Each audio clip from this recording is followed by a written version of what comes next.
Okay, so welcome to the Glendale Abbey. This morning we're talking with Lori Erickson, who's written this amazing book called Near the Exit. What's the subtitle? Travels with a Not-So-Brand Dreamer. One of the things that Lori starts the book off with is her trip to Chicago, where she encountered the Day of the Dead ceremony. Is that accurate? Did I get that right? Okay. Can you talk about that? Sure.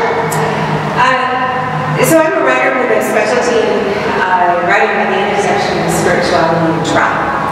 And a number of years ago, my brother died unexpectedly of a heart attack the same week that my mother went into memory care nursing home, and set me off on a exploration of places that have helped me in terms of mortality. And the book starts at really one of the most profound places that I visited, and that was the Day of the Dead celebration in the Pilsen neighborhood of Chicago, which is one of the largest Day of the Dead celebrations in the United States. And I'd certainly known about Day of the Dead before, with all the references in popular culture and movies and things like that, but I'd never had expressions of the vitality of life in the midst of mortality. I think part of my reaction was that I am a native Iowan that grew up in Florida, in a strongly Norwegian American community where death was something that was, of course, dealt with in all sorts of loving ways, but it was also very quiet, and there was not a lot of outward display of rituals or public breathing, or let alone some of the vitality of the Day of the Dead celebration that I saw.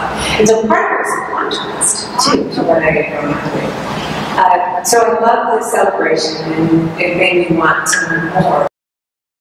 When I lived for 30 years in LA, and the Day of the Dead celebration was looking a huge deal. And so when I moved back to Des Moines, the Art Center had a Day of the Dead celebration. Of course I went, and it was very special. And so I'm really excited about the Des Moines Art Center's 20th anniversary. One of the things that's so wonderful about what the Des Moines Art Center is doing is the connection between art and this community celebration, because Day of the Dead is full of colors, brilliant colors, vivid ofrendas, the altars, and different rituals associated with it. And if you think about it, one of the things that cemeteries, especially historic cemeteries, are also full of is art. Some of the most beautiful statues that I've seen have been in graveyards around the world.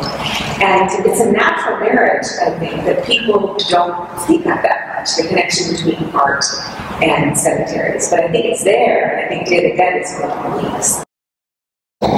So can you talk about some of the other cemeteries you visited around the world?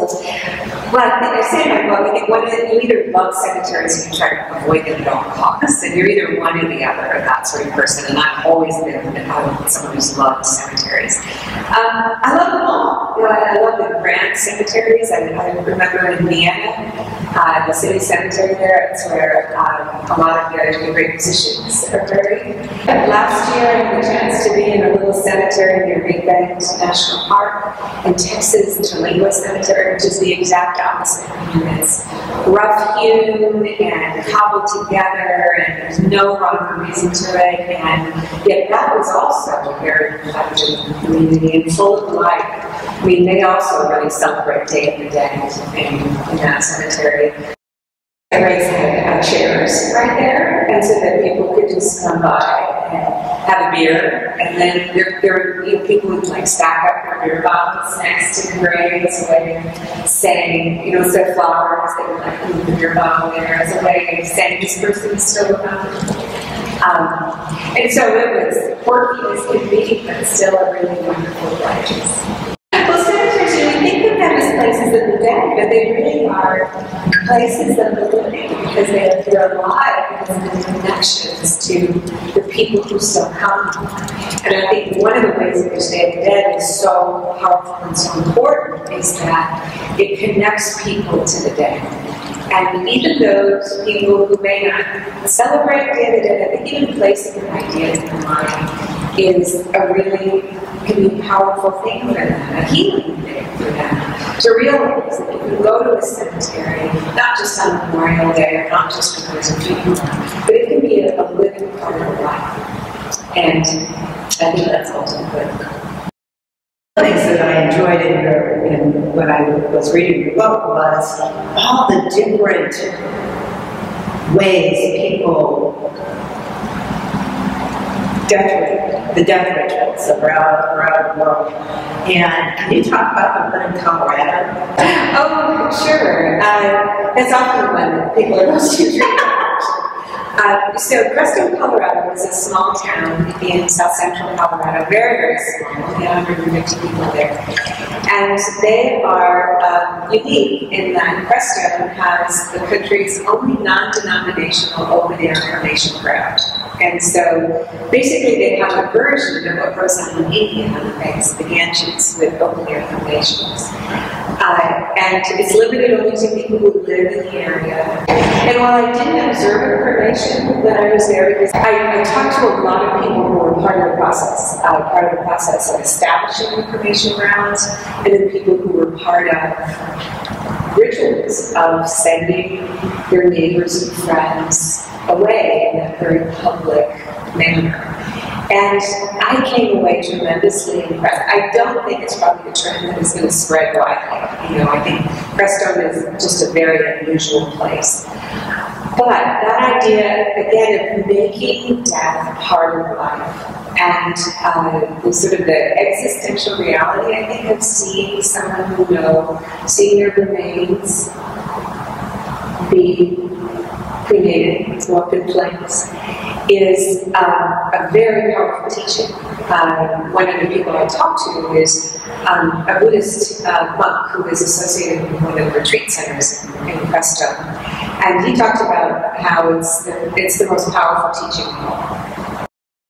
The other thing I should say about Kristine that makes it unique, in addition to their cremation ground, is that there are more than 24 spiritual centers and holy sites there, because in the 1970s there was a wealthy philanthropist who bought a whole bunch of land and made an offer to anyone that they could come and get free land if they would come and establish a center there, a spiritual center. So as a result, it's got a mix of all sorts of things there.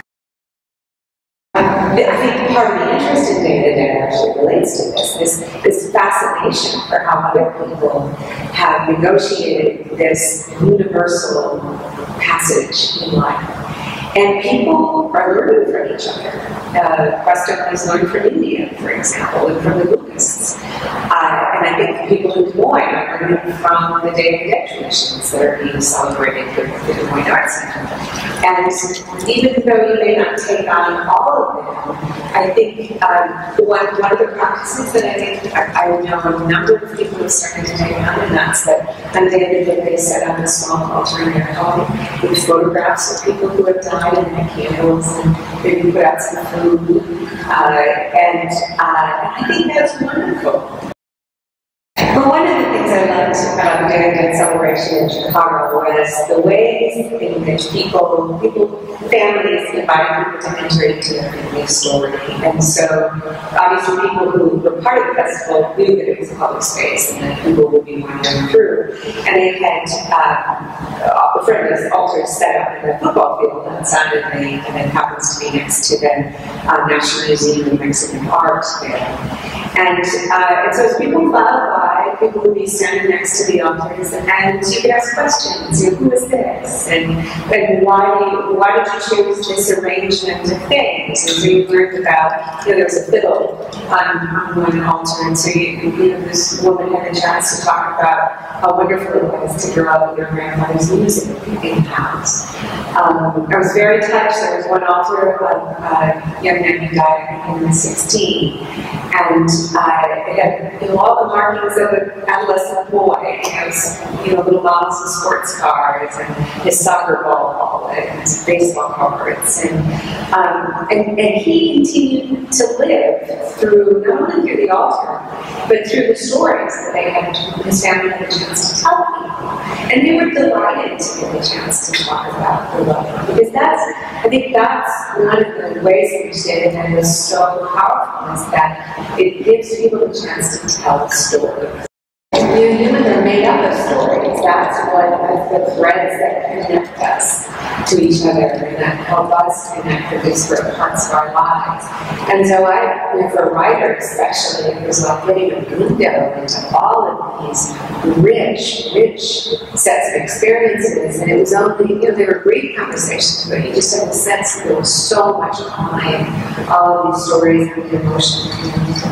But also, one other thing I would add about that is, I was struck by the fact that it was poignant at times, but it was not depressing and it was not sad. Even for the family that had lost a young man, there was a sense of gratitude that they had been for 16 years, a sense of pride in who he had been, and a determination to continue on his memory. There's this finality about death, and there is this sense that it is a wall that we cannot cross. And yet, Day of the Dead adds all of these other things. It adds celebration, food, and music, and art, and joy. And what we need, I think we especially need it after the entire world has gone through this terrible plague, and where death is so much more a part of our lives, and consciousness, and fears, to have this tradition that says, you don't have to just be afraid, that this is hard, but this is in fact a natural cycle of life too.